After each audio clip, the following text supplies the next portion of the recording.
All right, good evening. Welcome to the Hermiston City Council meeting for November 25th, 2024. We do have a declaration of a quorum. We're missing, we'll excuse Mr. McCarthy this evening. Understand he had a little accident and hopefully he's doing better. So yeah, we will miss him this evening.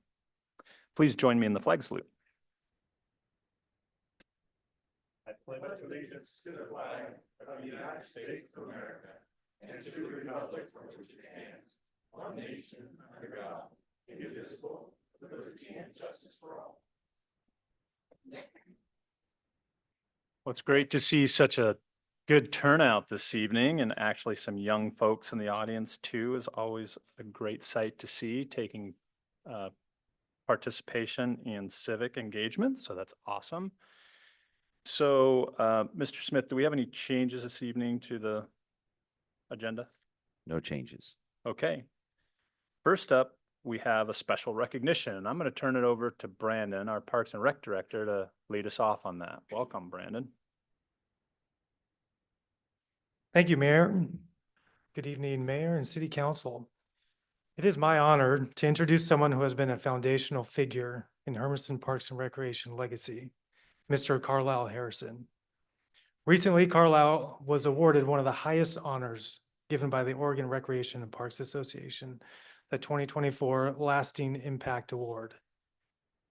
This prestigious recognition celebrates his extraordinary contributions to Parks and Recreation in both Hermiston and the state of Oregon. Carlisle's journey with Hermiston began in the 1960s as a middle school science teacher. From the start, he found his place in enhancing our community, becoming a founding member of the Tree and Parks Committee in the 1970s. Over the past 50 years, Carlisle's passions and vision have transformed Hermiston's park systems, leading to the creation of parks, trails, and programs that continue to enrich the lives of our residents. Carlisle has always been on the move.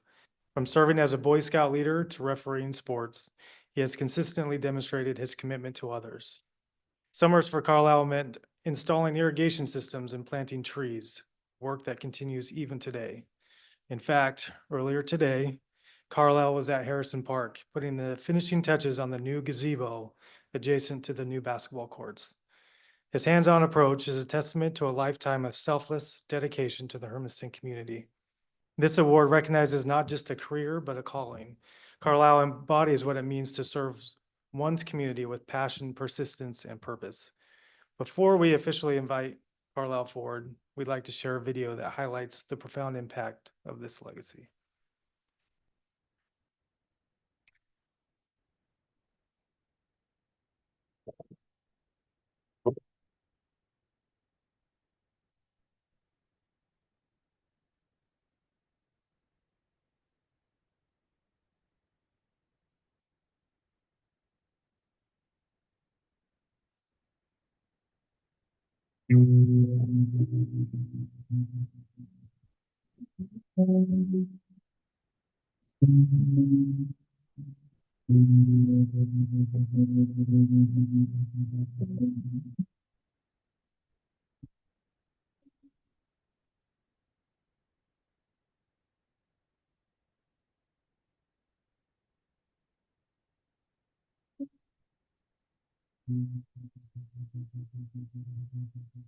I was born in 1935 in the middle of the Depression. The Second World War came along. Everybody helped everybody. It was just a family thing where everybody's families would go out and we did things. They didn't have people building parks for us. They didn't have people even to the point of ball fields, anything like that. We just did it. And I figured that when I came here, I've always said that a community is what you make of it. And I don't know that I felt obligated, but I certainly didn't have any problem with coming out, using my labor to do what I could do.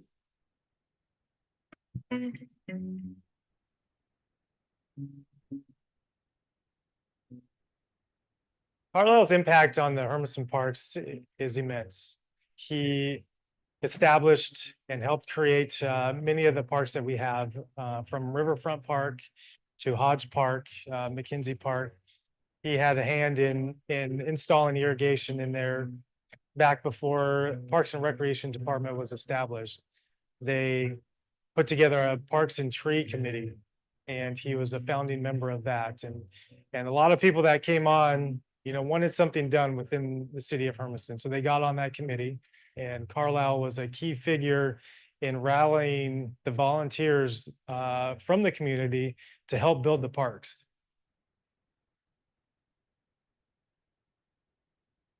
I met Carlisle Harrison 30 years ago at Armin Larby Middle School. I actually was not lucky enough to have him as a school teacher, but everybody in the school knew him. Everybody wanted to have him. He was very fun, super knowledgeable. He was involved in a lot of things. I would say I had the most interaction with him because he reffed a lot of sports and I played sports. I just admired how great, how in shape he was and how fast he ran down the courts and things, and just took everybody under his wing, no matter what activity it was, but he included everybody. And he was my science teacher at Armin Larby Junior High, then moving back here as an adult and getting to see Mr. Harrison's passion for his community and the ways that he provided for all of our community, young, old, and included them, was fascinating for me to see as an adult rather than having that teacher-student relationship. Prior to Riverfront Park becoming a park, it was actually a farm and a homestead. And when the vision was to turn that space into a park, Carlisle helped go in there and demolished all the Russian olive trees that were along the riverfront there. And it paved the way for the trail, the beautiful green park, and those trees that now inhabit the area and make just a immaculate park setting. He found ways to incorporate parks and rec activities with the Rotary Club through the Arbor Day tree giveaway. And that's a project that he's taken on, and every year since, he's made sure that Rotary is very involved in that. Personally driving down to get the bare root trees to bring it up to give away. And how many backyards and areas have been impacted because they now have shade. I know my backyard has shade because of Carlisle's.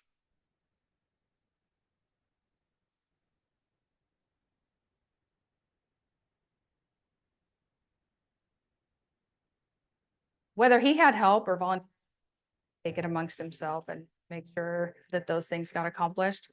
He said he can't wait around for others all the time to be there. He just gets right to work. And so he did. So I feel like driving around the community, he has touched most of the parks here for sure. Carlisle's approach to parks and the establishment of those parks is unique because he is a go-getter. When the wheels of government are slow to turn, Carlisle is out there pushing and gathering people together to get things done. When the Oxbow Trail was put in and Rotary took on, it was going to be one of the stops along the way, and had to do some work done. And you know, Carlisle's a little bit older than me, but I tell you, he was down there working on, chainsaw was going, he was cutting down trees that needed to be out and removed, and he was just working so much harder than most of the people on the committee. It's just amazing the energy he brings to that project, any project he's involved with. He has this way about him. People want to follow him where he goes. They know that if they're a part of it and following him, things will get done and they will get done right. And so I think that he's a great inspiration to all of us.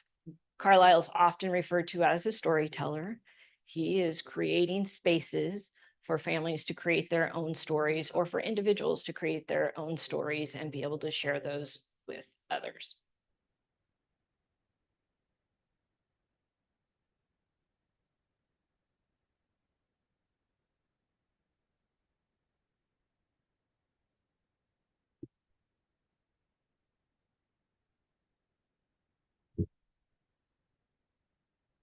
When you think about a lasting impact, I can't think of anyone more deserving than Carlisle to receive an award like that because of the years that he's continued to serve in this area. Carlisle's the last one that would want any attention, any recognition for what he's done. But he is committed to it. He's very passionate about Parks and Rec and making sure that Hermiston is a better place. So I just get a little emotional thinking about all that Carlisle's done. And he's very, very certain.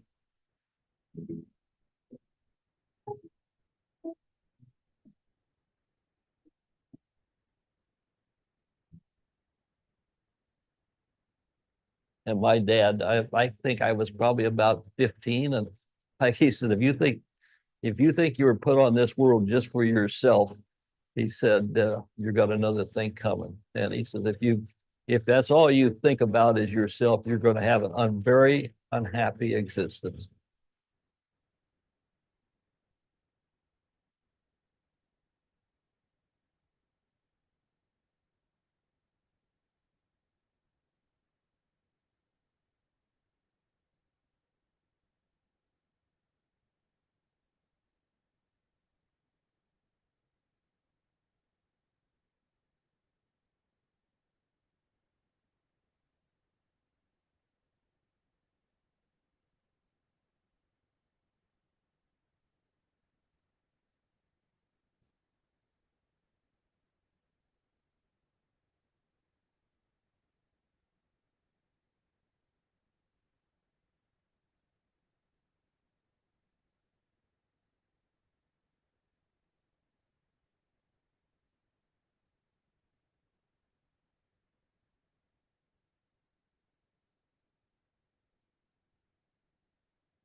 Carlisle, please come forward. Like a dog. Carlisle, can you come up to the mic so we can hear you? Please. Yeah, I want to thank all of you for what you've done. I was planning to volunteer for another 10 years, but if you're going to make a big fuss like this, when I'm 100, I don't know what. But anyway, Rod, we got the roof on the gazebo today. So we're getting those kids off the street in your neighborhood. And yeah.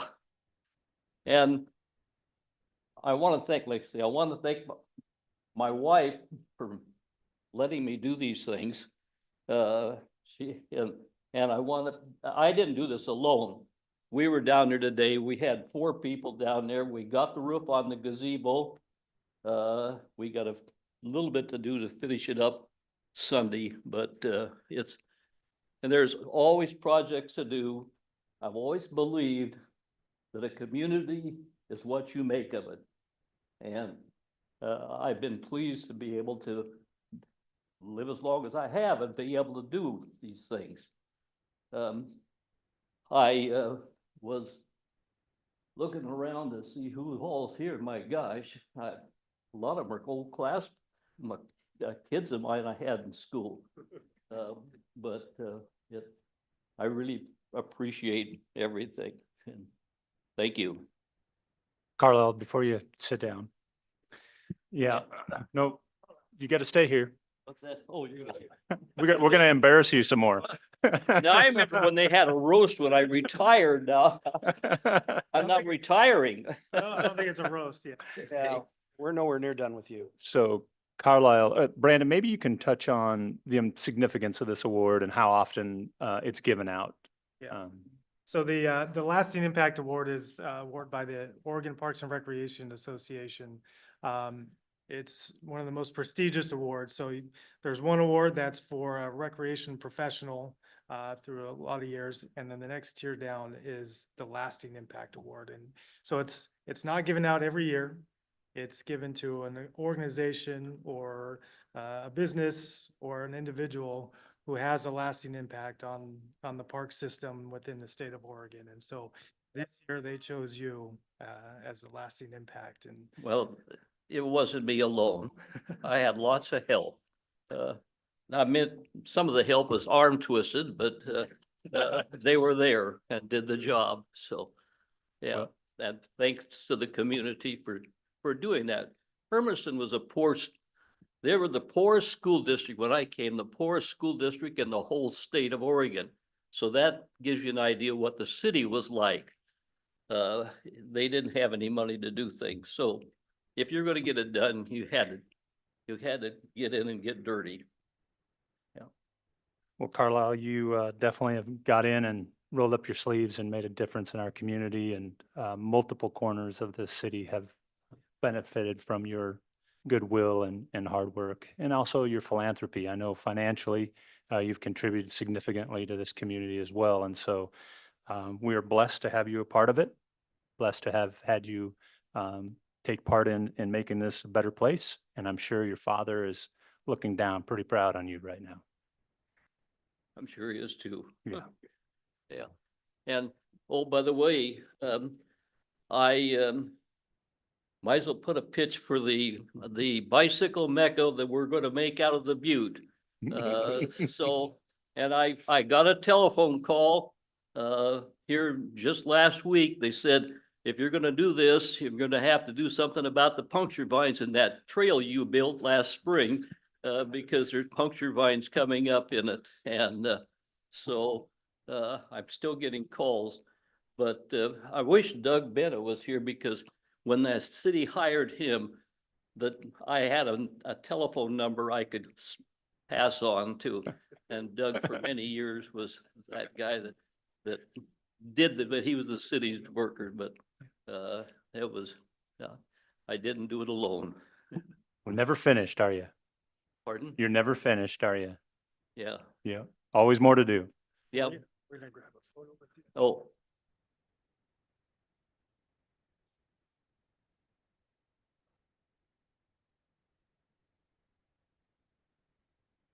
We actually need to keep this one. I think you got an official one. Yeah, you got one down. So this one's gonna go on the recreation office.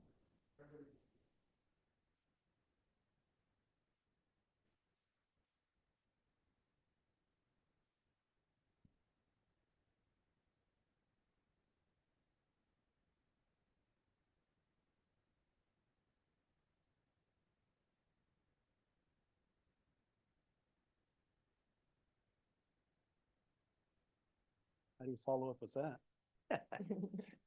Well, I see Chris is here tonight. Thank you, Chris. Thank you, Steve, Cindy. I didn't see Cindy here tonight, and especially Brandon for putting together this award. It's well-deserved, long time coming, but definitely well-deserved, and glad the Oregon Recreation Department also felt like this was the #1 recipient this year as well. So congratulations, Carlisle. thank you. So I know you all came to hear the rest of the meeting, but this is where we move on to the rest of the agenda. And so you can all get up and leave if you would like. We were betting they were here for the financial report. Right.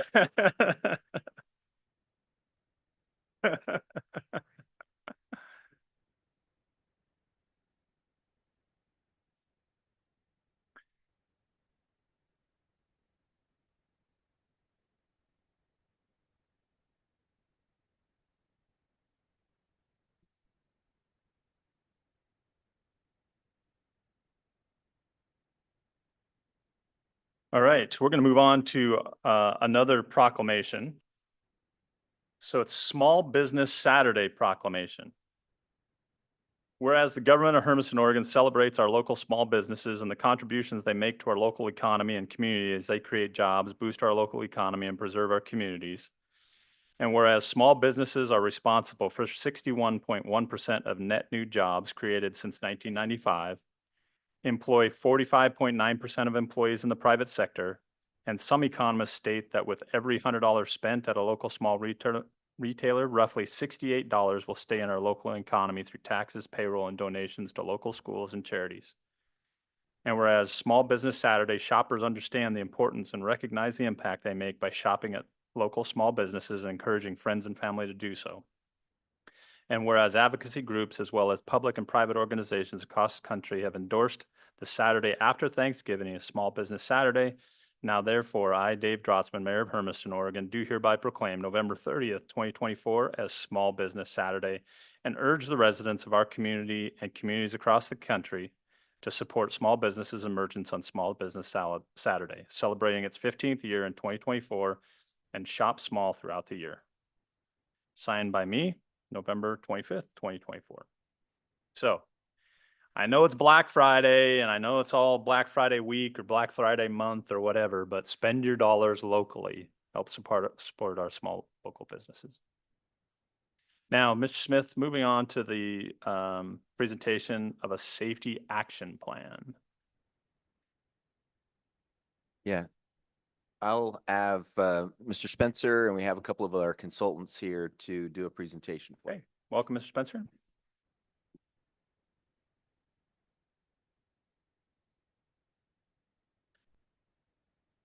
Thanks for having us tonight. I just want to introduce Nick from Kittleson, and we also have Chris from Kittleson. They have been working for the last year on our safety action plan. You might remember that we received the grant from the Federal Highway Administration to develop a safety action plan that complies with the federal government's Vision Zero requirements, where we're shooting for 0 roadway fatalities and serious injury accidents over the next 20 years.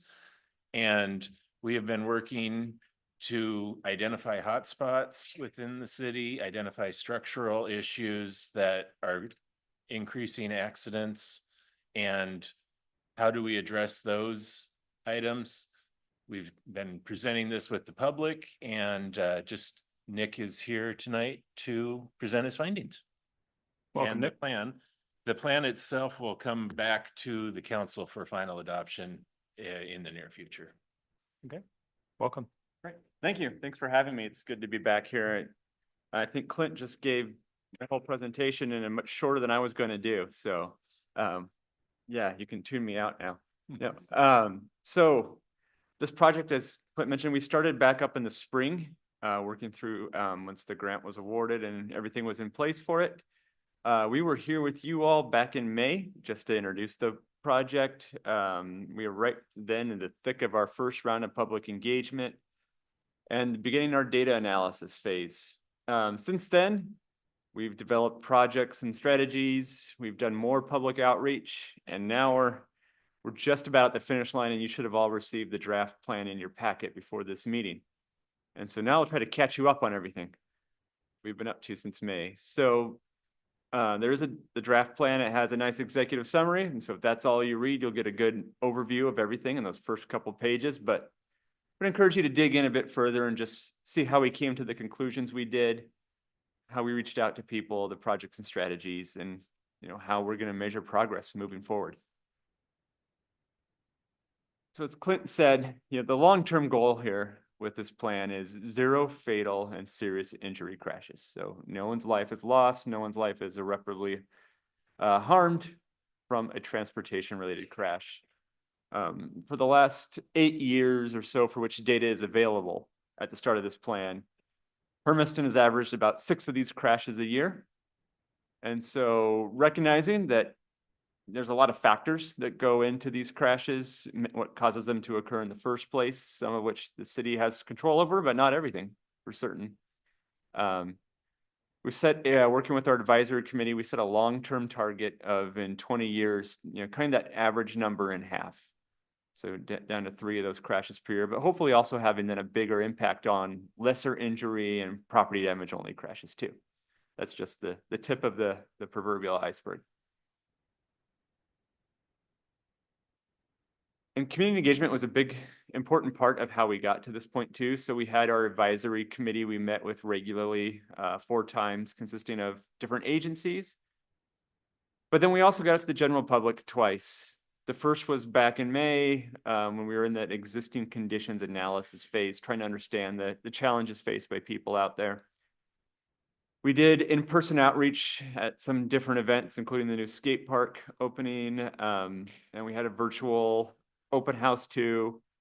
And we were able to connect with, about 30 people in person and get about 74 types of comments through that first round of outreach online. We then came back again in here in the fall, bringing forward, what we heard from people in that first round of outreach and what do we think should be the priorities of things to address first? What types of projects would be most important for helping us meet this goal here in Hermiston? We attended a farmer's market, football game, some other in-person outreach and connected with about 70 people that way. And then also did online outreach as well. And generally throughout all of this, we heard some overriding themes, which is that people were really concerned with safety around schools, for people walking and biking, at intersections, certain intersections people felt unsafe at, as well as behaviors that people didn't like to see, like speeding or red light running. Heard a lot about that. So we tried to build those in along with our data analysis into our strategies and priorities. So in that analysis, we came up with, and through that community feedback, we came up with 5 priority areas that we call the emphasis areas. These are just citywide priorities. And that's addressing crashes at intersections, including crashes that involve people making left turns into intersections or driveways and rear end crashes. We also are prioritizing people walking and biking and the crashes that they're involved in. Those people, when they are hit, it tends to be more severe than when another car hits another car or hits an object. They're more vulnerable to those severe crashes. We also heard from people loud and clear that they would like to see safer walking and biking opportunities too. And then also we noticed in the data and in hearing from people in the outreach that there are higher incidences of serious crashes in Hermiston involving someone impaired by alcohol or drugs, or not using a seatbelt or other occupant protection device properly compared to, say, the rest of the state. So those also got flagged as 2 behavioral areas to look at. We developed what we called the high injury network. So these are the locations with either the most severe crashes or those characteristics that tend to be associated with those types of crashes. Recognizing that we also want to be out ahead of them, not just waiting for someone to die to do something, but trying to be out in front of where might the next severe crash occur. You all are well familiar with transportation here in Hermiston, and so this map may not surprise you too much that the roads that pop up are, the ODOT highways, 395, 207. Some of the city arterials and intersections along 395 or other roads that are in the area tend to have higher speeds or more traffic on them. So more opportunities for crashes or higher severity due to those speeds. For the highest priority locations, we developed some more detailed concepts. They're detailed out pretty well in the final plan. I'll walk through them here at a higher level, but the map here on the right shows the locations. So some are on city streets, some are on ODOT highways. There's some common treatments across all of them related to improving conditions for people walking and biking, making signal adjustments to operate them more safely, providing better crossing opportunities, or slowing people down a little bit more. So I'll walk through each of them quickly here at a high level. First one here is at First and Highland near the high school. So this strategy here involves better delineating some areas related to the crossings. It involves maybe slowing down, turning vehicles a bit through some infrastructure improvements, better providing for people biking through the intersection.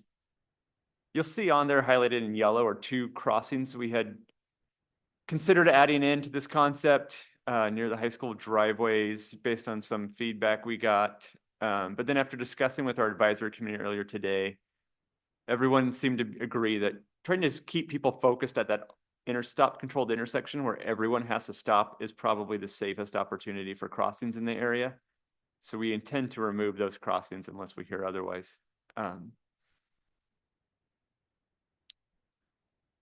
Orchard Avenue, this is one of our corridor-wide projects. And so this project really centers around making the streets safer for people walking and biking and driving on the street.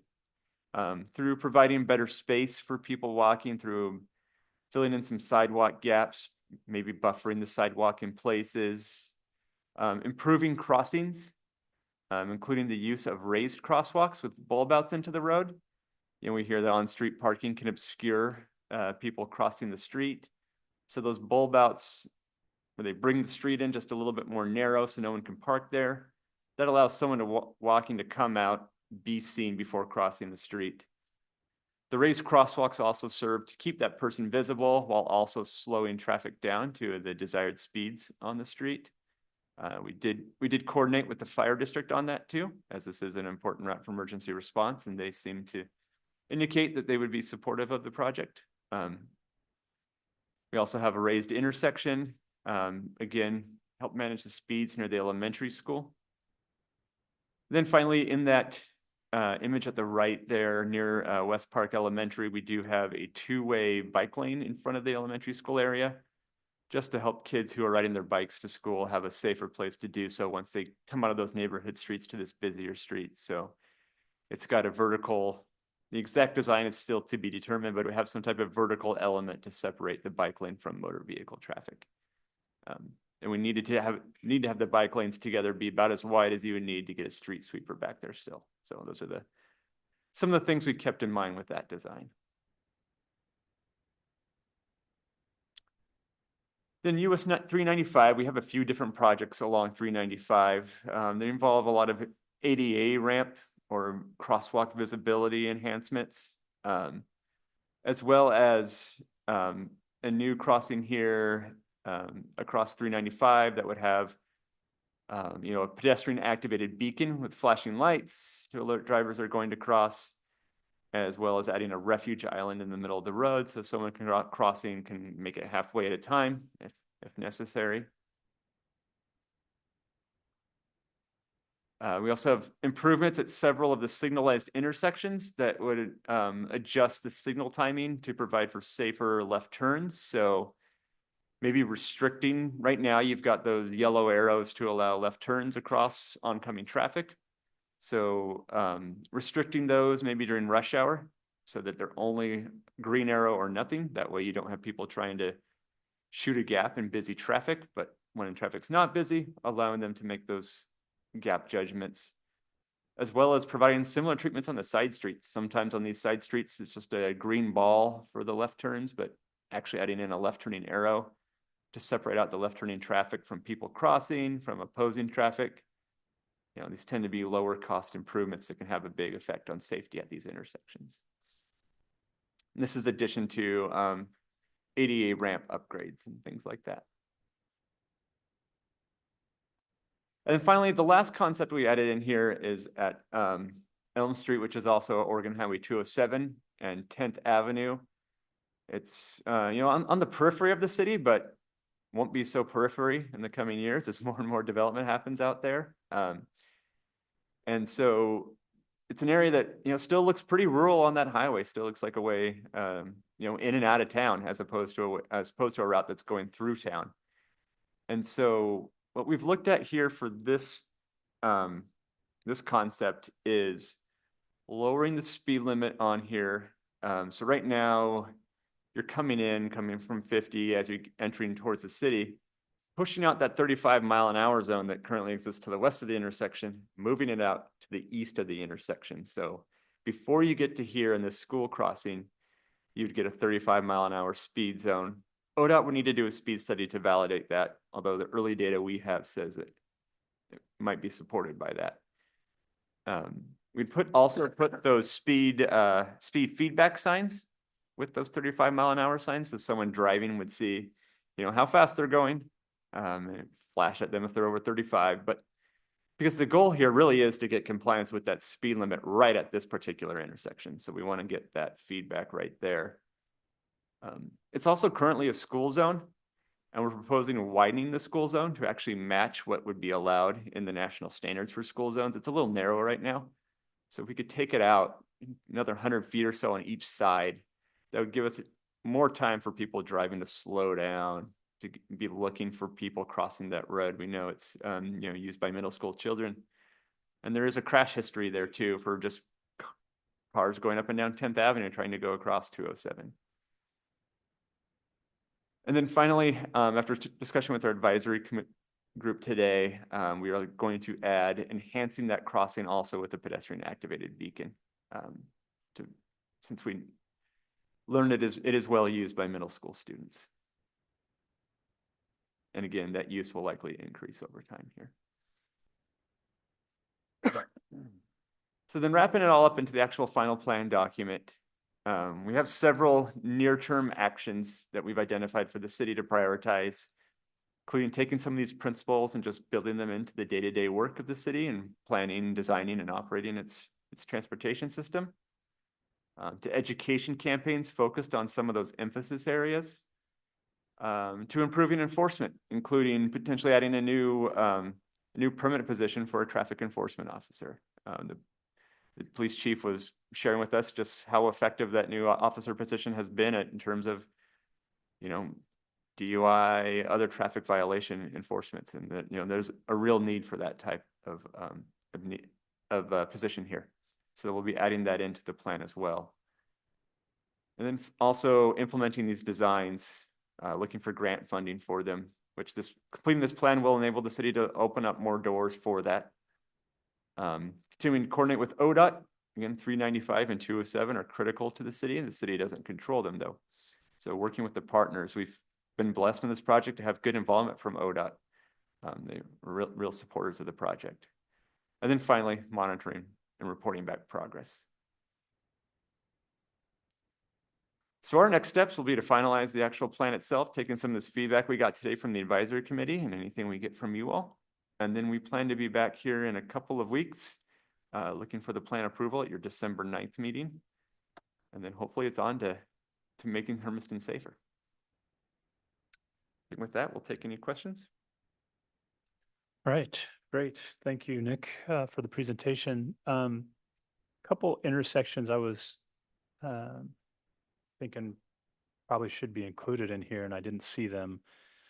One is the Elm and First Street. So 207 and First intersection. There's not really a left-right turn signal there, and so traffic gets backed up pretty bad, and then people want to try and risk it and run. Yeah. So I think that's probably a high risk area, and it's only going to be busier since we've improved that street and Umatilla is getting bigger. So River Road tends to be a pretty high traffic area. 395 and Pumpkin Center. Because I think we've had a few fatalities at that intersection, and doing whatever we can to work with our partners on improving that intersection or changing speeds, or, you know, I'm not sure exactly, you know, what enhancements can be made, but that's been a pretty fatal intersection. And then one of the interesting things when we just recently went to a National League of Cities conference and talked about transportation plans and transportation designs through AI, and how they're now automating intersection traffic based on LiDAR and cameras, and using AI to help decrease those impact resistance areas. And I didn't see any mention of that in here as far as new technologies and implementing those as they become more readily available and affordable to communities. So just kind of some thoughts to add in there. Yeah, thank you for those thoughts. Yeah. And I think, Clint, correct me if I'm wrong on this, but I think 395 Pumpkin Center is where ODOT's placing the roundabout. Yeah, we didn't want to duplicate because they're already doing that. We had limited funds to study specific intersections. So Okay. because ODOT's already working on Pumpkin Center, we made the choice to leave that one out. Mhm. We also made the choice to leave out First Place and Elm because this is more of a safety plan, and the funding that goes in is funded more for safety improvements rather than mobility improvements. And that's an intersection that's really seeing more mobility deficiencies than safety deficiencies. So we felt with the limited resources we had that one we would save for our TSP effort in the next year. I just heard Nick's mention that we're trying to be proactive about intersection altercations. And so I could see that being a future site of many. So, Yes. yeah. Becky? 4th Street and Elm. I didn't see any mention of that here. Is that anywhere in this plan? To my knowledge, that is not an intersection that's had a high percentage of crashes. And so it was. Only by the grace, Yeah. only by the grace. I- I travel that intersection, as you can imagine, you know, Mhm. 3 or 4 times a day. Every single time, well, 99% of the time, you've got semi trucks running that red light. Mm. Yeah. So part of the discussions we've had specific to red light camera or the potential of red light camera enforcement is if you're going to put one system in, it might be cost effective to put the same system or a second system in a nearby location. And so we know that 395 and Elm is an absolute horrible intersection, not only based on fatalities, but the inability to enforce it. And so with what we have discussed and with the ball in motion, the plan would be to take a look at Elm and Fourth for that second red light system. So we would have potentially two within a relatively short period or length. Well, Yep. that one does seem to get, you know, just by sheer being there and watching it. You know, they're barreling down Elm Street. They're going for the light at McDonald's. They blow right through that one on Fourth Street. And that's one that somebody's gonna get killed there. It's just, you know, an unfortunate fact. Yeah, and while that intersection may not be specifically mentioned in the plan, and one of those few concepts we had the resources for, that Elm corridor is identified as a high priority corridor for treatments. Okay. Yeah. Thank you. Yeah, Jackie. One area of concern for me is the Hermiston Avenue, I think it is, and about 7th Street. There's a lot of children going up to Armin Larvey, and there's no anything but there's a crosswalk, but there's nothing there to like get the cars to see the kids to slow them down or whatever. And I mean, a lot of children walk up that street because you have Desert View and then you have Armin Larvey. And so you got little kids and you got big kids trying to cross that really busy area. And so I believe that that's a safety area that I think that I'm hoping that you all will look at and see what can be done there. It's at Highland, right? Is that Highland? Highland and Seventh. Yeah. Yeah, Highland, that's Highland and 7th. West yes. Highland, yeah. Yes, West Yeah. Highland. Yeah. Other comments? Yeah, Marie?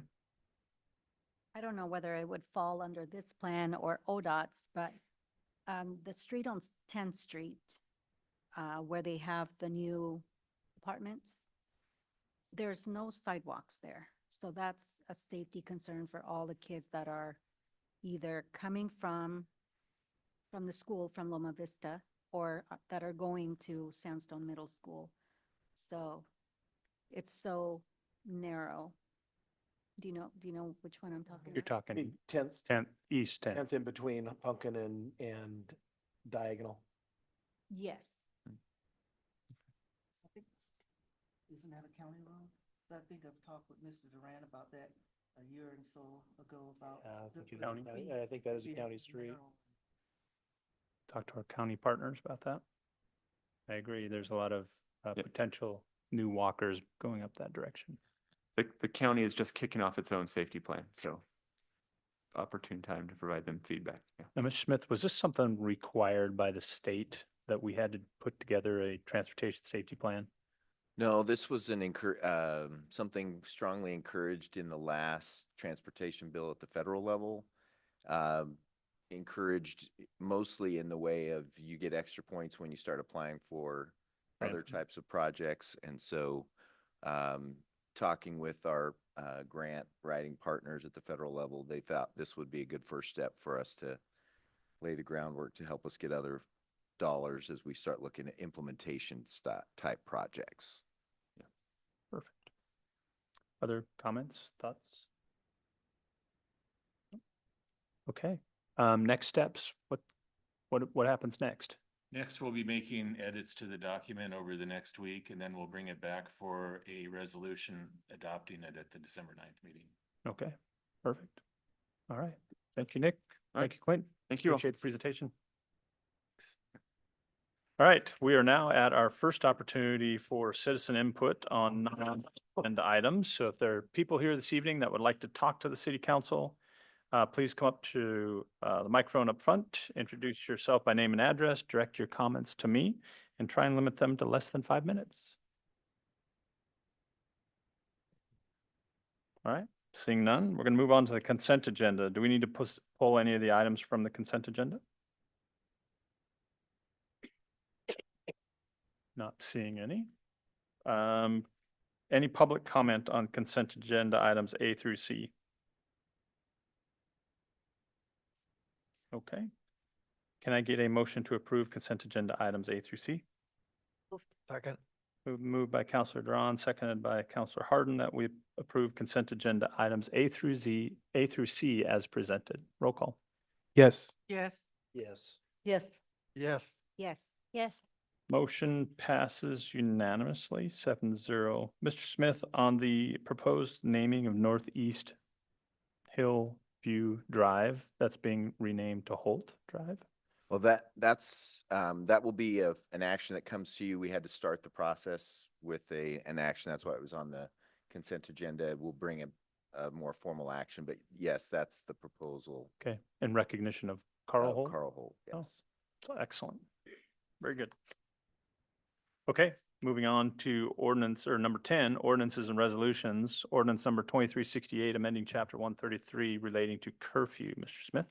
Yeah, Mr. Mayor, members of the council. So this ordinance kind of comes on the heels and in tandem kind of with the discussion that's been going on at the county level with the County Board of Commissioners, kind of leading a discussion with school districts and the circuit court to try and improve truancy in the schools throughout the county. So as our police department was looking at that and looking at other options or other opportunities that they could participate with other tools, they had discussions with the cities of Pendleton and Boardman, who both have something that would be called a daytime curfew, basically not allowing kids to be wandering the streets for no reason during the school hours. And so this would give an opportunity for our officers to talk with those youth or children and encourage them to school. They can take them back to schools, those kind of things. And within this ordinance, there's exceptions for when they've been given direction by parents, or if they are homeschool and doing activities. There's plenty of exemptions for when they can be out and doing when they have the proper direction. But this is just what our department, the chief and his leadership team, feel like is another tool that helps them help the school district. We have had a conversation with the school district. They're supportive of this idea. Again, they're just wanting to try to help keep kids coming to school, and so another tool is a benefit from their standpoint. And I'd be happy to talk through any questions. Any council comments? Counselor? Yes. Yes, I think with this ordinance for daytime curfew, I'm not in agreement with. I feel that the police department have a lot of things out there. This is just be adding more to their duties. And I'm more for them, being able to be out there for the criminal element. I feel that they do have like a truancy policy set up where the schools can call the parents, where and let them know, because I get phone calls when my grandkids don't go to school. So there are ways of that's already in place that I think is good at this time. I look at this as almost as a pipeline type thing. You never know what kids are going through, and home situations, and I feel like it could be few more problems because now you're stopping kids. They haven't committed a crime, and down the road a piece, it could feel like harassment in their minds, and it might not be. It's because I'm very much for education. I'm tough on my grandkids. Just ask them. So you know, when I was a substitute teacher, you in my classroom, you're gonna learn something today, and that's how I am about education. I'm very much for it, and I think adding extra rules is not going to change a lot of things with these kids if they're having all different other kind of problems, maybe needing some counseling or help in that or in that area, because there are many underlying things that could be going on that we don't know about. And so I'm just like, you know, don't want to see, we have police officers in the resource centers at the schools, maybe those that are at the schools can work with the counselors there at the schools and help them to, okay, this person or this kid has been missing a lot of school. Maybe we need to have them come in, talk with us, have the services of the officers that are already in the school and talk with the kids, because we also have cabs. So when there's problems, that kids are brought there and talked to, and giving different things that they need to do within the community in order to try to help them to change their lives around. So that's just my opinion on it. Ms. Smith, two questions, two comments about that. Can you explain who suggested or asked for this? And then secondly, why this policy maybe came about, because the officers needed different tools or needed different language in order to enforce something? Well, I mean, it was, the thoughts and ideas started with the chief coming to me with some interest in offering up some different tools for the officers. And so that's really where it started. And then him having conversations with City of Pendleton, who's had this type of ordinance almost pretty close to the same wording for many years, and the chief there talking about how they've been able to use it to benefit the schools and the youth there. So that's really the conversation, and I don't know if the chief would like to make some additional comments. Yeah, so to make this simple, because that's how I am, is try to be simple. This just gives the police officer the legal reason to stop. Once that stop happens, we expect our officers to be reasonable. And that's where all the exceptions come into play. And so the whole, and I'm going to try to be careful with what I say because I'm not trying to throw mud, but the whole idea behind truancy, yes, that impacts us. We want to break cycles. But different school districts have different policies on what is an absent, you know, what counts as an absentee or absent. And so I don't want us getting in the weeds of trying to figure out school policy and enforcing said policy. That's for the school to do. This is for the officers out on the road. We have 3 school resource officers that are funded almost entirely by the school district. My thoughts on this is the officers in the road make that initial stop if need be, try to figure out what's going on, and then get an SRO out there to deal with that while they can then go about and do their business. All this is a legal reason to stop. As it is right now, you have to have a reason to stop a person. We don't have that. And one thing that I found interesting, so not only is Dr. Mooney familiar with this from Pendleton when she was there, Detective Shelley Studebaker came to us from Pendleton. And so I put out to the department just to start looking at this depending on what the council was going to do. And so one of the comments I got back I thought was very interesting, and it was, I think it is very good for the kids coming here from other lands and aren't being enrolled in school. This will help us to identify the unschooled community and hopefully get those kids into school. That wasn't something I had ever thought about. And so I think there might be some ancillary benefits from something like this. The intent is not to just stop kids because they're kids. The intent is to try to get us away from enforcing policies that change over time and where, this can change over time as well by council action. It at least gets us to that initial encounter. And, one of the things when I was campaigning last year, I heard a lot from the school district population was the lack of attendance and kids not in class. And if kids aren't in the classroom, then they aren't learning. And so there was lots of comments about we need tougher enforcement on truancy. We need more implementable truancy regulations. I think the intent here is about behavioral modification and about education. Not to criminalize people, it's not to put people in jail, but to encourage kids to get back to school. Because if they're not in school, they can't learn, and their success and their future is on the line. Yeah, Counselor Duran?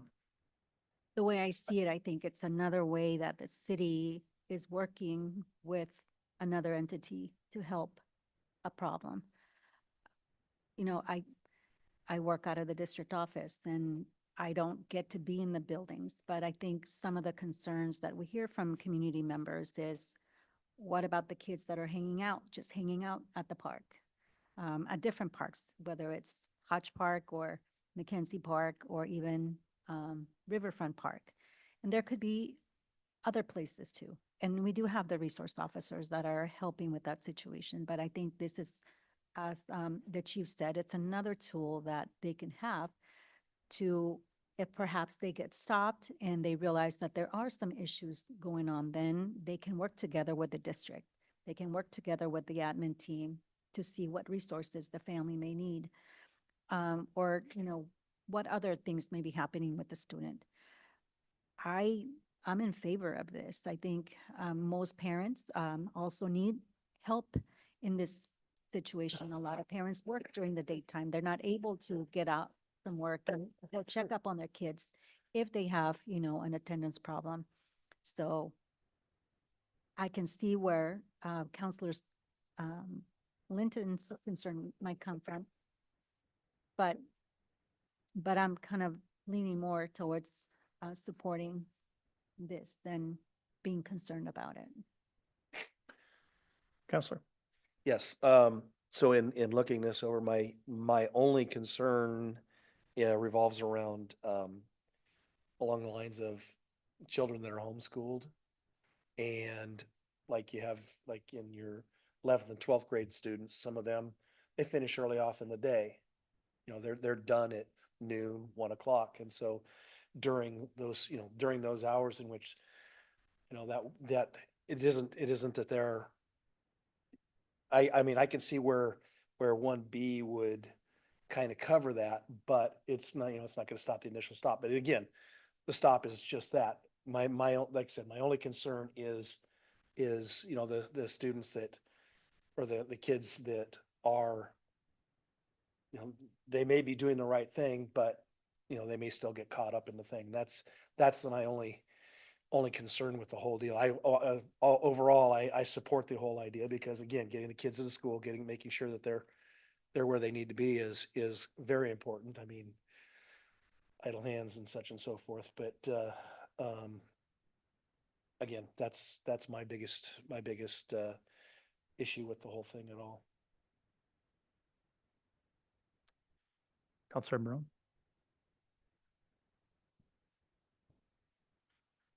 I too share some of the thoughts and concerns that some of the counselors also have up here. But I also think in good faith that is my assumption that the police department, they already kind of know more or less who might not be at school for the wrong reasons. And so I do believe also, like Councilor Luron has said, that it could be a tool for which to hold families and individuals accountable, and for educating students and communities. And just like Chief was saying, there are members that are now a part of our community that maybe are from other communities that maybe don't necessarily know the value of of education or why it's so necessary. And so I'm putting my faith in our department of having, as they've mentioned before, education before enforcement. And so I feel that the department will have a lot of good conversations with a lot of students. I don't feel like it will be a combative approach. And I think knowing that, that does make me comfortable moving forward on this, because ultimately, as a teacher in the classroom too, I am concerned for kids not showing up to school, and I am concerned for parents not holding their kids accountable, and for some parents not being accountable to send their kids to school. And there might be a lot of some circumstances, but the fact of the matter is, before we hit COVID, we had higher attendance rates. And so I think there needs to be a re-education in the community. There needs to be teeth allowed for our officers to make decisions that ultimately will benefit the community, benefit these individuals. And so there needs to be a re-education and some level of enforcement. I know since COVID happened, there were tools that were taken out of our city, our community, to be able to enforce students or compel people to come to school. And so, um, Chief, I have the utmost confidence in your staff and your police department to follow this and to make our community a better place, because you guys have these tools more at your disposal. There's, yes, Council Lynn. One thing I forgot to mention is that, if I read it right, the penalty would be the first time for parents. Now, if you have a couple of parents that are working all day and they can't be there to make their high school kid go to school, and then they find out and they have to end up going to court, and then they end up getting penalized. Now, we could go into, depending on how much money it is, where you could put now hardship on a family where they have 4 or 5 or more kids.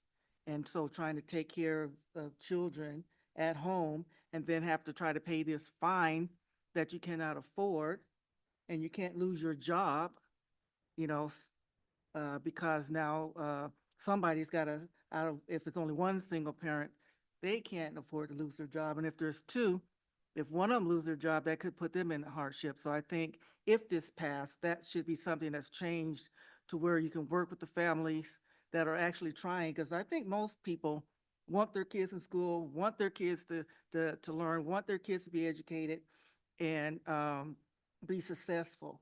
There's not too many that are in the reverse of that. So I don't want to put a family in hardship because of a child. I do know, I can give you a story back in the late 80s when they decided to change some things over in Washington. And a young lady had wanted to, 15 years old, wanted to party all night long. And her family said no. But she said, I'll just call the police on you, make up a story and have you arrested, Dad. So in order to keep that from happening, they had to let her do whatever she wanted, you know. And this was a good family, 2 parents that worked and were taking care of their kids, and they only had 1 bad apple out of the 3. Sometimes that happened, you know, and we can do a 1,000 different things to try to help these kids. Some of them we're going to be able to help and make it, and some of them we're not. And I'm not saying give up on the kids, because I don't believe in giving up on kids, period. But whatever is necessary, but at the same time, we need to do what we need to do. But we still don't want to put a big hardship. So if it does pass, I hope that's changed to where we could work the families, try to get it straightened out without a big penalty every time something goes wrong. Yeah, Councilor Myers. And I believe that the police officers do not need more work.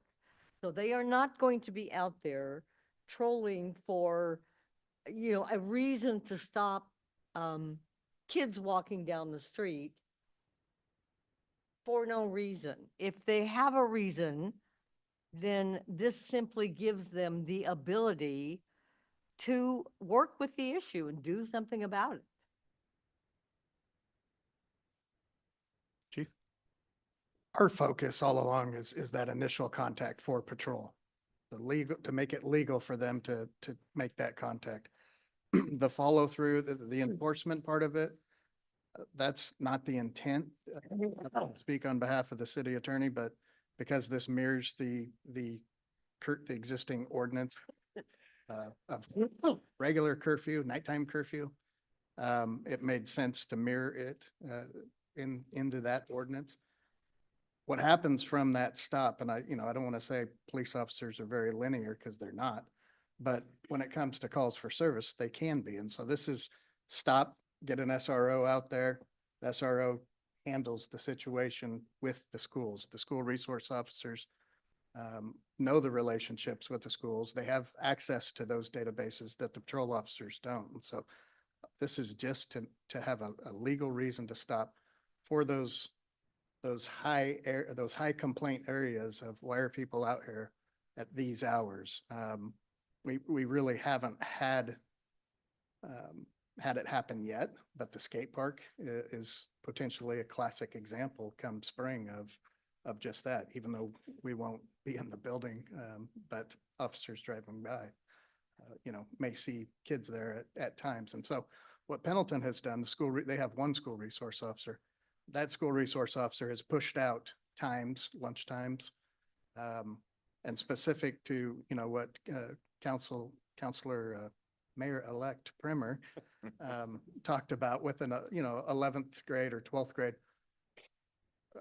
Probably most of the time they may be driving. And so that will factor into our discussion as well.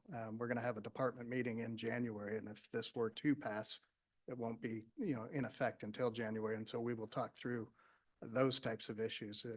If they're stopped for a traffic violation, not for this. And so. Okay. Any other council comments? Any public comments about ordinance number 2368? Okay, come on up.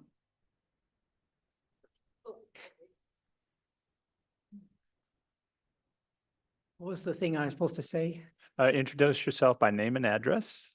My name is Tom Harrison. I live at 1275 West Madrona Avenue, Apartment A. When I was in high school, I had a monthly appointment with an orthodontist in town. It was within walking distance of the high school. And so, when that appointment came up, I would go down to the office, tell them I was leaving, and go to the appointment and come back. I think it would have been a little bit different experience if I was being stopped by the police every time. So I'm, take that into account. The other thing is that I've heard you talk about talking to the police departments and the school districts at these other places. But what I haven't heard is you talking about getting feedback from the students themselves. Since they're the ones who are going to be the most impacted by this rule, they should have their say. You might discover talking to them that this might not be the best way to do it. So that's all I have to say. Thank you.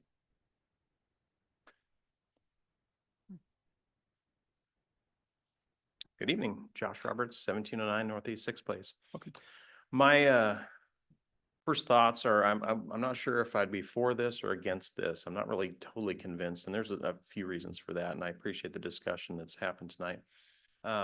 My initial worry is partly on the legality. The chief touched on it. You have to have probable cause to stop somebody, and that's what we're talking about here, is creating an ordinance to give them probable cause. But my question would be, has this ordinance or this type of ordinance been vetted up through the appellates or the Supreme Courts? Because sometimes that's a razor hair question as to whether or not it is probable or not. And then my other concern is just reading through it, and I'm thinking worst case scenario is, okay, the police department is going to take this child and take him back to school. What happens if they say no? What happens if they resist that action? What is going to be the recourse?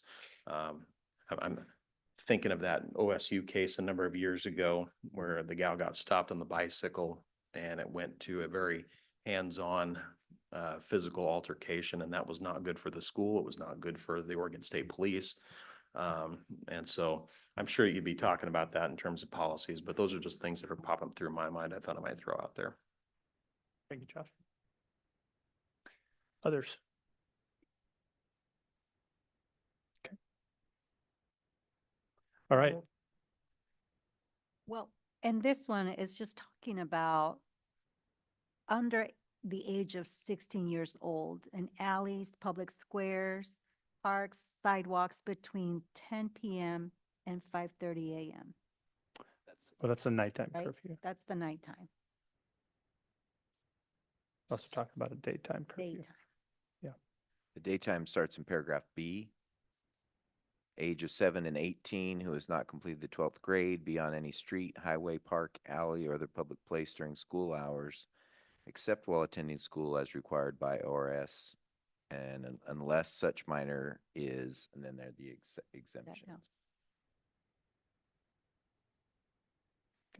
Can we hear feedback from perhaps our youth? Yeah, we have 2 students here tonight. They're more than welcome to participate, as always. Am I seeing any? I'm not really sure about, cause I don't really leave school a lot, there, but I am aware that there's a lot of, especially seniors who have multiple free periods, so if they're out, I know that, what they're trying to do is, they're trying to do better for the community, but I'm sure there's a lot of things that need to be talked through a little bit more because,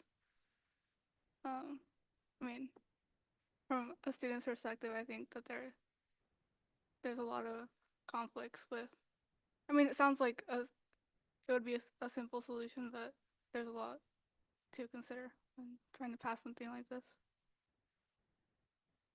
Thank you. All right, any other comments from the council? Okay.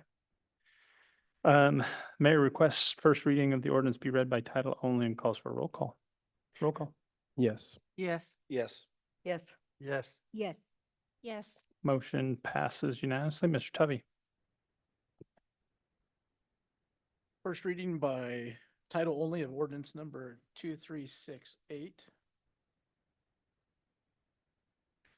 Almost there. An ordinance amending chapter 133 of the Hermiston Municipal Code relating to curfew. Mr. Mayor. Mayor requests that the ordinance be put on for final adoption at this meeting and that the second reading be by title only and calls for a roll call. Roll call. Yes. Yes. Yes. Yes. Yes. Yes. Yes. Motion passes unanimously. Mr. Tubby. Second reading by title only of ordinance number 2368, an ordinance amending chapter 133 of the Hermiston Municipal Code relating to curfew. And can I get a motion that ordinance number 2368 be adopted and become effective 30 days after adoption by the city council? So moved. Second. Then moved by Counselor Primer, seconded by Counselor Harden, that ordinance number 2368 be adopted and become effective 30 days after adoption by the city council. Roll call. Yes. No. Yes. Yes. Yes. Yes. No. Motion passes 5-2 with Linton and Peterson in the Opposition. opposition. All right. Resolution 2346, transfer jurisdiction of a portion of West Getman Road. Mr. Smith. Yeah, Mr. Morgan. Yes, I was actually going to turn that one over to Mr. Spencer. Mr. Spencer, somebody take it. That was not the agreement I had with Mr. Morgan. Weird how that worked out, huh? So back, the city council agreed to take over jurisdiction of Getman Road, 2,200 feet of that extending from 11th Street to the railroad tracks back in September. And that was an intergovernmental agreement that we signed with Umatilla County. Umatilla County in October then held a public hearing on transfer of the jurisdiction of the road and agreed to send the road over to us following that public hearing through a road order. That road order is now to the city council for adoption by this resolution in accordance with the IGA that's been signed. Okay. Any council comments? Okay, any public comment on resolution 2346? Okay, can I get a motion to adopt resolution 2346 and lay it upon the record? So moved. Second. Been moved by Counselor Duran, seconded by Counselor Myers. I think it was Myers Harden, Mm-hmm. Marden. Yeah. Counselor Myers. We'll give her the second. That we adopt resolution 2346 and lay it upon the record. Roll call. Yes. Yes. Yes. Yes. Yes. Yes. Yes. Motion passes unanimously. Resolution number 2347, updating the employee handbook. Mr. Smith? And Mr. Mayor, members of the council, so we regularly review the employee handbook to make sure we're in compliance with the latest case law, the latest adopted laws and policies that are kind of imposed upon us. And we also try to usually put together a committee of employees and talk about things that they're interested in. We had so many kind of law changes this time. We didn't go through the process of kind of looking at benefits. So this is mostly just the legal side of the changes. I'm just going to highlight kind of the main areas. There's the definition of covered family members has changed based on the state of Oregon. So that's changed in sick leave, bereavement, family medical leave, all the different types of leaves. Then there was, so we have paid leave Oregon and OFLA, which is Oregon Family Medical Leave or Family Leave. And so when the paid leave Oregon was implemented, it kind of conflicted quite a bit with the others. So they did some changes recently to try to bring those together so it's a little easier to understand. And it is a little easier to understand and implement, but not a lot. But we've tried to update our code to match the current adopted policies or laws from the state. Then we added just a couple of different options, one on deferred compensation, and then CIS, our standard insurance provider, has become a provider of additional insurance, things like AFLAC type coverages. So they offer some of those. So we're just updating our policy. And then probably the last large item is work after retirement policy. We'd had that in place, but again, the state made some changes to that law, took out some deadlines that were in there before, and so we just updated that, and now it's referenced in our handbook. And I'd be happy to talk about any or address any specific questions if the council has any. Council, any questions you have on 2347? Yes, Councilor Linton. Excuse me. The work after retirement, can you explain that a little bit more? Like, is there like a break in between, say you retire today and you cannot go back to work for the city until after 6 months or a year? Nothing like that? Is that, so the city or we can change that to where there's a break where the person like retires today and they turn around and apply for their job the next day and get it back with the same pay and same benefits? They don't have to start at the bottom and work their way back up. Yeah, I mean, I don't think we have the flexibility to add any kind of a buffer or a gap. In the state law, it's pretty clear that somebody can retire on Friday and they can start back in the same job again on Monday.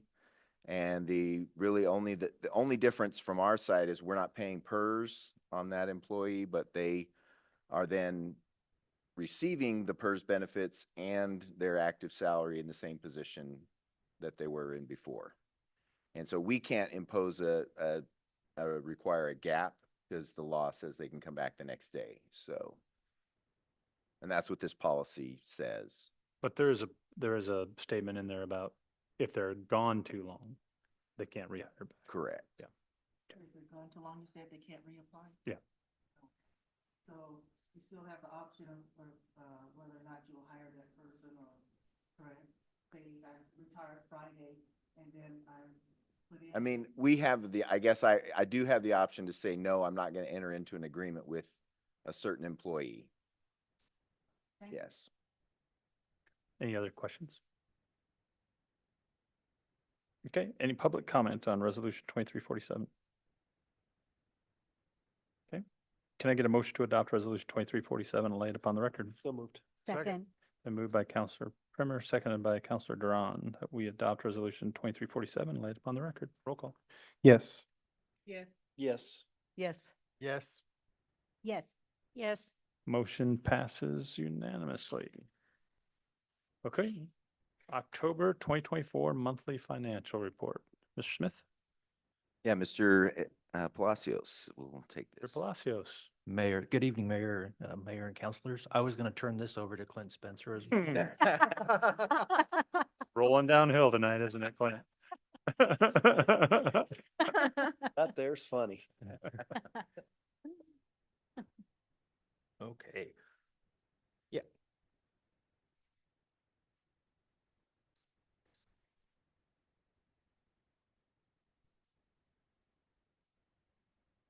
Did I move it? There we go. Okay, so this is the October 31st financial statement reports.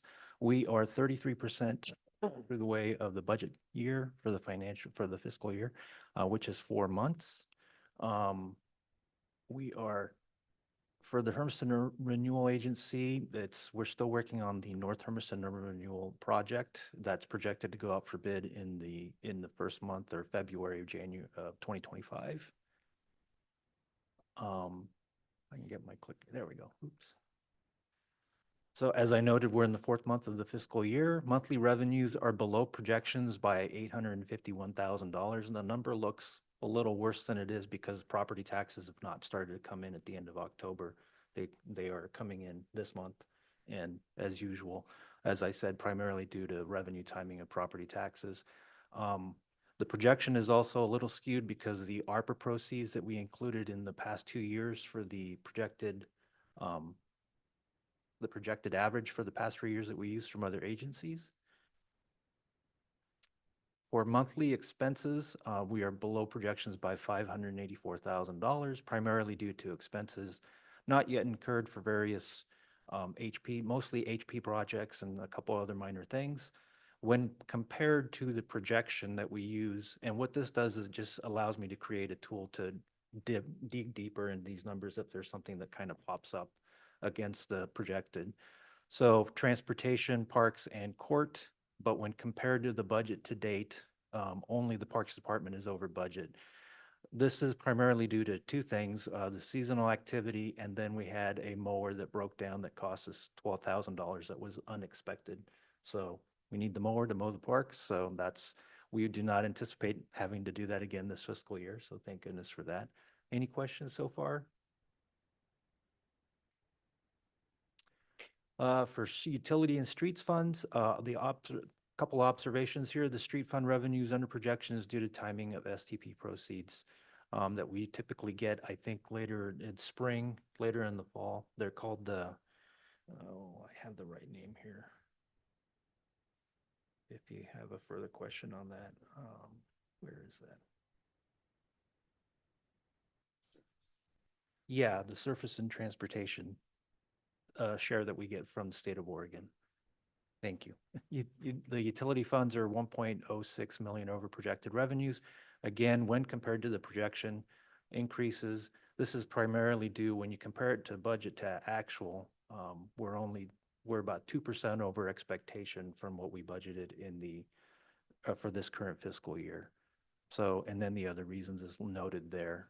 I am glad to note that the other charges include some water cleaning that we've been doing for Amazon at the wastewater plant. So that has been a little bit higher than anticipated, which is a good thing. HSE fund is 386,000 under projected expenditures. Again, this is when compared to budget. We're at 30% for the year, and we're at 33% way through the year for that one. So This is, from what I was explained, this is just due to how energy is used and the and it spikes due to weather mostly. The regional water fund is 46,000 under projected revenue and approximately 5,000 over projected expenses. Both revenues and expenditures are meted budgeted expectations at 37% for revenues and 21% respectively when compared to budget to actual for the year. Any questions? And that is my report. That's it. Any other questions for Mr. Palacios? You're going to do the rest of the report, Mr. Smith? Mark's going to do it. Okay. Sure. All right, We're Clint. passing the hats around tonight. No, so yeah, we're moving forward with a lot of our capital improvement projects. So the Gear and Harper realignment, ball continues to be in the court for Union Pacific. So we're just in a waiting game on that project. The well number 6 chlorination project, actually that's the well 6 backup generator project, is now completely closed out. That one has been waiting on some electricians for a couple of years now. So very happy to have that project completely closed out. Our well number 4 controls project, we're looking to send that out to bid later this winter and hopefully bring a contract to you for award here in February timeframe. Our Gladison Main water main project is almost fully complete. So we did a lot of paving last week, and so we should open it to traffic fully here right before Thanksgiving this week. Up at the airport, our hangar replacement project continues to move forward. Plans for the building itself have been submitted to the building department, so it's in permit review. Yeah, now I'll hand it off to Byron. Yeah. Then the library demolition has started and is really nearly complete. They've cut out the hole for the stairwell, and then they're doing some additional concrete cutting for some piping in the basement, and that's nearly complete. Then Harkenrider, they are working on some final trim items. We're hoping December. We've been pushing this one back. It's been a little frustrating, just little small things, but we're hoping by December we'll be able to use the basement. On the IT downstairs, that one's complete. They just finished putting a final connection to the both the electrical and the Ethernet connections for all of the cubicles. We were waiting for a piece from the furniture company so the electrician could finally finish. They'd done it temporarily, but that final was done. I was down there today, so that's completed. Then the barns are completed, both the extension of the 2 large barns as well as the concrete under the small animal barn. The arc, they're finishing the concrete. They didn't pour when I thought they were going to pour, so they're not as far as I thought they would be at this point. But then the Public Safety Center, they're hopeful to be starting phase 2 in early December, which will include the movement of the patrol officers over to the ARC early next week. Are we gonna? Maybe not. Next week-ish. So that continuing to move forward, just experiencing a couple of delays here, and that's an update on the capital side. Questions, council?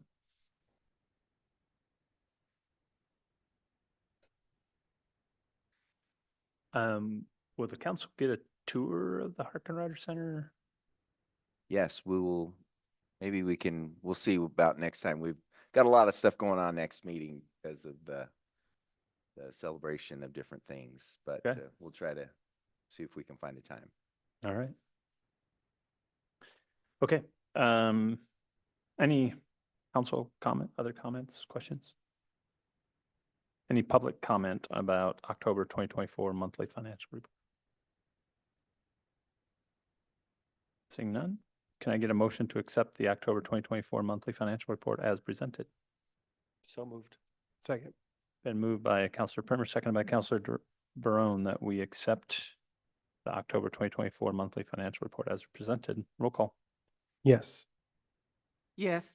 Yes. Yes. Yes. Yes. Yes. Motion passes unanimously.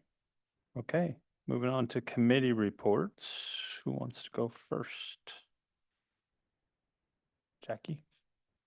You want to give a Parks and Rec? Very short Parks and Rec report. David had all the notes, I heard. David had the notes and is unable to be here, but being what season it is, all things lights are coming up in very short order. We have the bazaars and we have the tree lighting on the 5th and other events in the parade. Santa will be there with any luck. And the pickleball court is making good progress. And the skate park was the recipient of a lot of the dirt that was removed from the skate park. And so there is a little greenery there now. Pickleball? The dirt came from the pickleball? Correct. Yes, okay. Was transferred over, trucked over, Nice.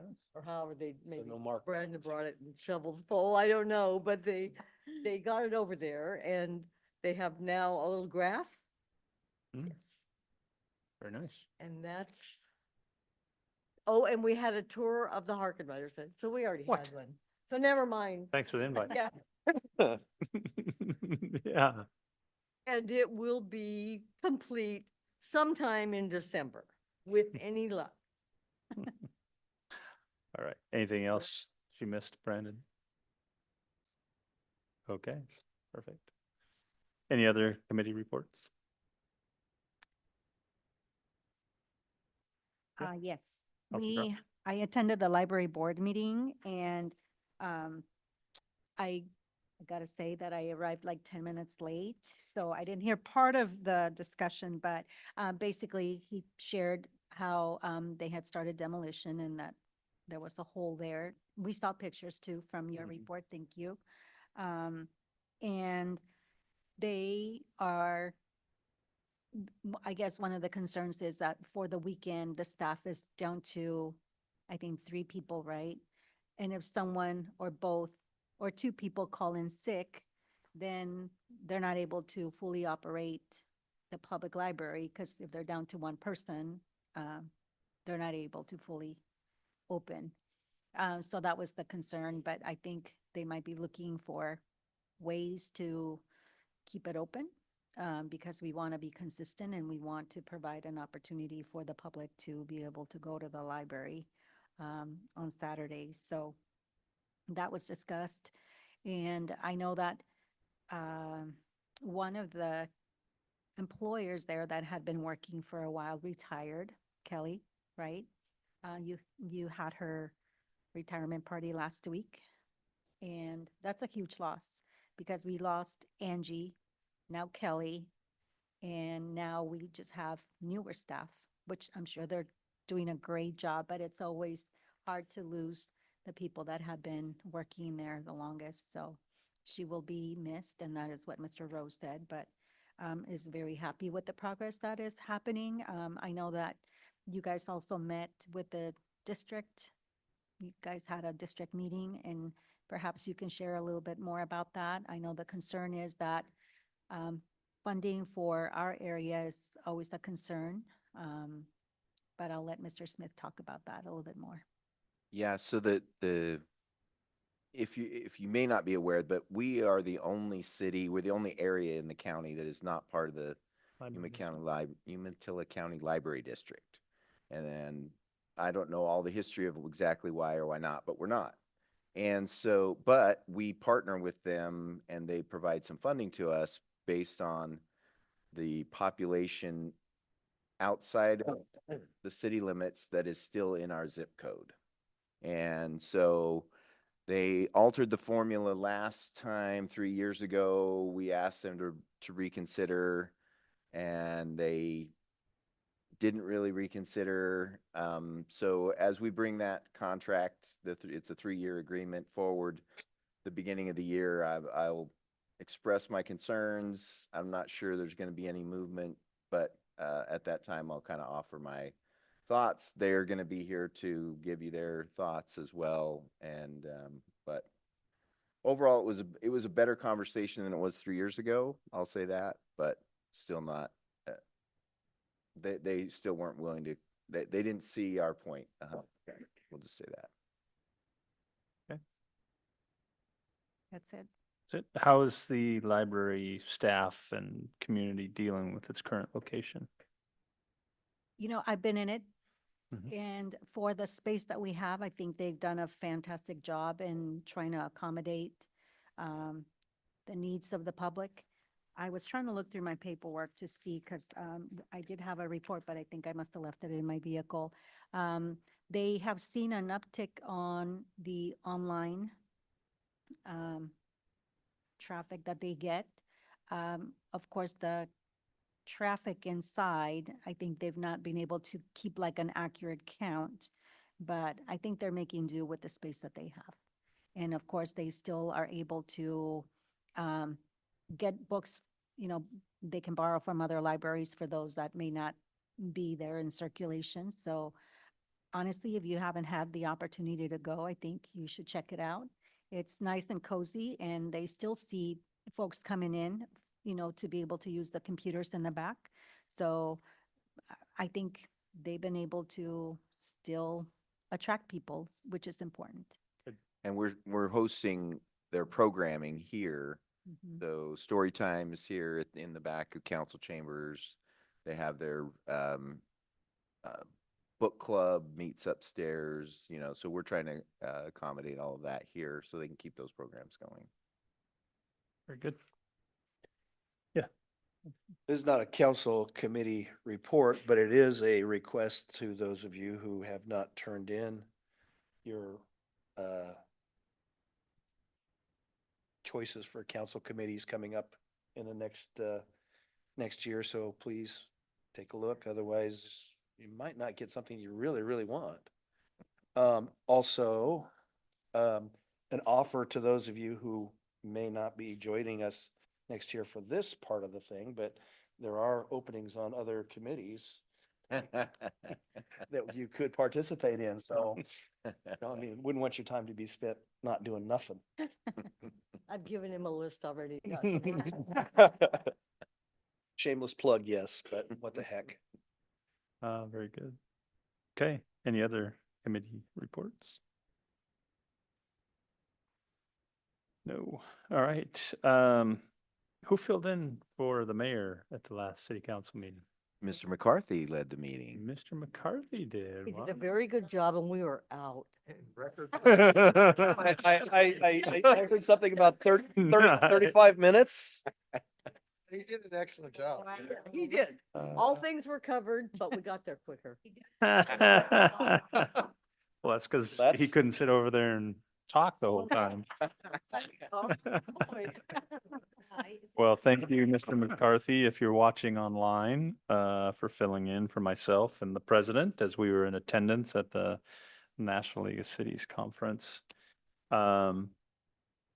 Speaking of the National League Cities Conference, had a great time, able to network with other cities, learn from other cities, attend some sessions that I thought were helpful. Made a few notes myself. A lot of AI seems to be a big issue right now, and cities and how they're managing AIs and creating AI policies and ethical AI policies, how they're using data to drive their decision making, how they're collecting data. Those sort of things need to probably be started conversation at the council level to see how we want to handle all of that future that's coming at us faster than we can expect. Mentioned one earlier that some cities are getting creative of how they're using AI to help drive down transportation interactions and how they're using the AI to identify potholes in their community, how they're using AI to do predictive policy or policing how they're using AI for chat bots so that the community can communicate with the city and get their questions answered. And so the NLC has come out with an AI toolkit to help cities so that their best practices are being put into place and what's had success in a lot of other communities. And then one of the other things I thought was interesting that I wrote down, a lot of times we get up here and we think we know, or we have a feeling about, 4th Street and, Elm is a bad intersection, but it's the actual data that needs to drive our decision making. And so using that data to help us in making the best decisions for the community rather than trying to use common sense tells me that somebody's going to get hurt someday. This is the actual location of all of those incidences. So using that data to help drive our decision making, I think is going to be super important going forward as well. So anyway, I had a great time at the NLC conference and appreciate the council for filling in while we were gone. Other council reports? Yeah, Council Perman. Pardon my cough, I picked that up in Tampa as well. Cigar smoking. Although there was a cigar tour there was a Cigar City tour, which was an amazing tour. Gave a lot of information about that particular area of town, and if you ever want to hear about it, I'd be happy not to do it, spend everybody's time doing it right now. So, but one of the there's a couple of things that on the tours that one of the tours that I went on. Actually, it was on the same one on both of these items. In a section of the town that they've opened, it's a touristy, businessy area, and as a business incubator type thing, they have this section that served food. It was different little restaurants or walk-up restaurants that were created out of the 20-foot containers, and they set them back to back and they used them over the top, and the city or the association that ran that area owned these, and they allowed they rent them out to the different and I mean the types of food that was available was as varied as the color schemes that they used in the area. And I think there was a total of 16 different little areas that the food, that were these basic restaurants. And the idea behind it is to create a space for an entrepreneur to bring forward, they want to open a restaurant.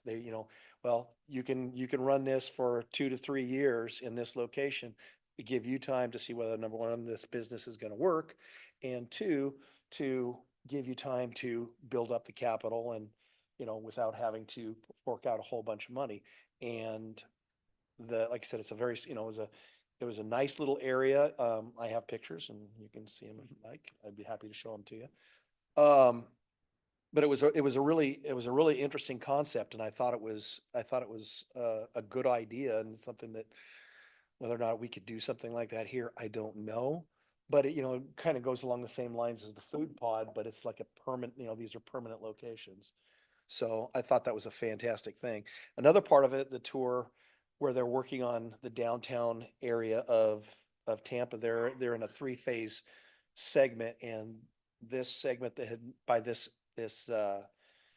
group had done, and they took us into this room that had a 3D model of the entire area that was computer lit, and I mean, holy cow, the stuff that they went into to show this.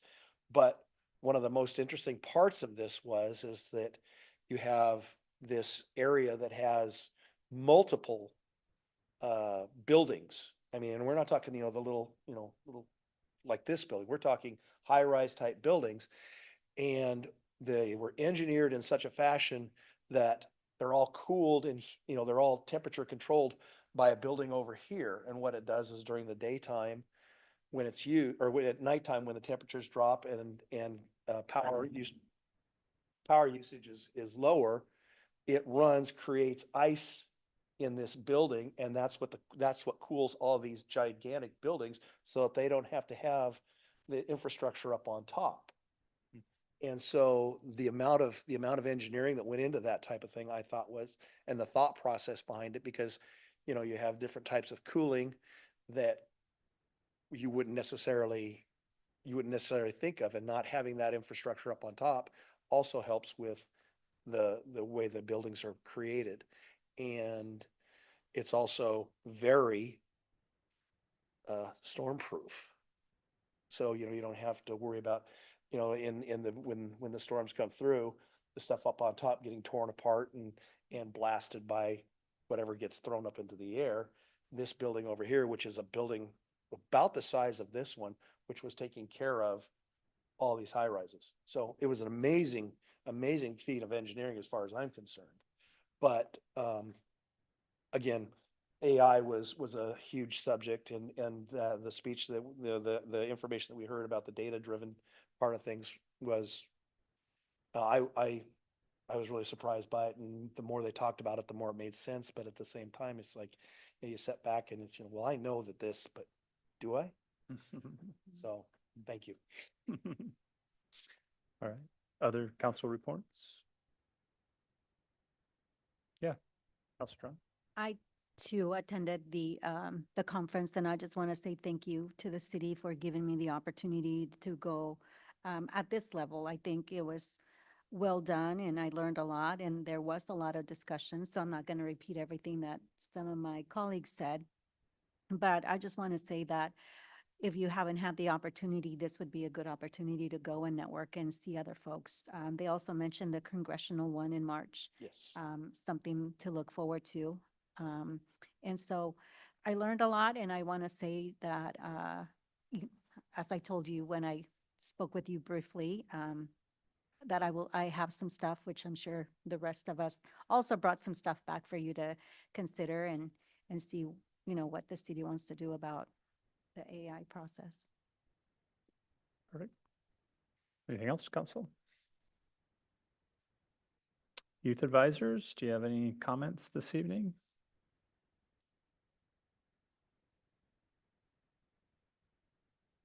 Thank you. Our canned food drive started last Thursday, and I think so far they've collected a little bit over 500 cans. And I should also mention that the student managers of our businesses got together to find a way to help the food drive, and so we came up with the idea of selling t-shirts, and so we're selling them for $10, and $5 of each t-shirt goes towards the Christmas Express canned food drive. And so I have the QR code if anyone's interested, or I can, yeah. I didn't hear that last part. QR code in case you're interested in purchasing a Christmas Express t-shirt. Right on. Yeah. Okay. Very good. I'm sure you can squeeze some arms of counselors up here. $10. Good for you. Okay, manager's report. I just wanted to, it was mentioned earlier, the various light activities, Land of Lights getting kicked off next week. Thursday night is the downtown stuff. Friday night, we're doing opening up all of the activities up at EOTech. I'd love to have as many of you who'd like to participate in both of those. That'd be great. And the one thing that I was struck by as we watched that video, we need a lot more Carlisles in our community. Absolutely. So go out and find them. Right. That's all. Thank you. Okay. We do have a executive session this evening, so I am going to recess this meeting. And we are going to go into executive session. The City Council of the City of Hermiston will now meet in executive session in the executive session room for the purpose of discussing matters pertaining to litigation with legal counsel. The executive session is held pursuant to ORS 192-66024, which allows the council to meet in executive session to consult regarding the legal rights and duties of a public body with regard to current litigation or litigation likely to be filed. Representatives of the news media and designated staff shall be allowed to attend the executive session. All other members of the audience are excluded. Representatives of the news media are specifically directed not to report on any of the deliberations during the executive session except to state the general subject of the session as previously announced. No final decisions may be made in executive session. At the end of the executive session, the council will return to open session with the audience, which the audience may attend. The executive session will last approximately 15 minutes.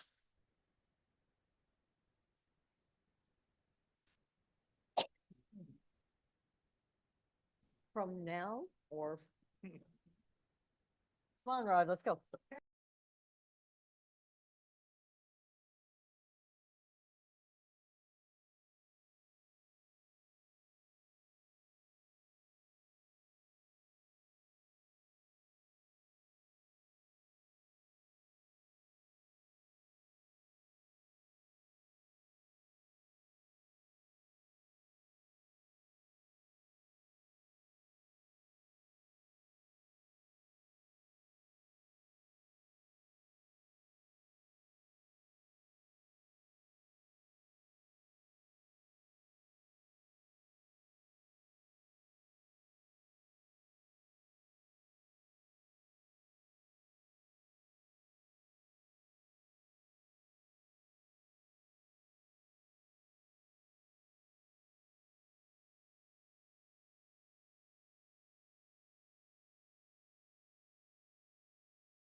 You're going to reconvene the regular city council meeting. And Mr. Smith, anything else? Anything else?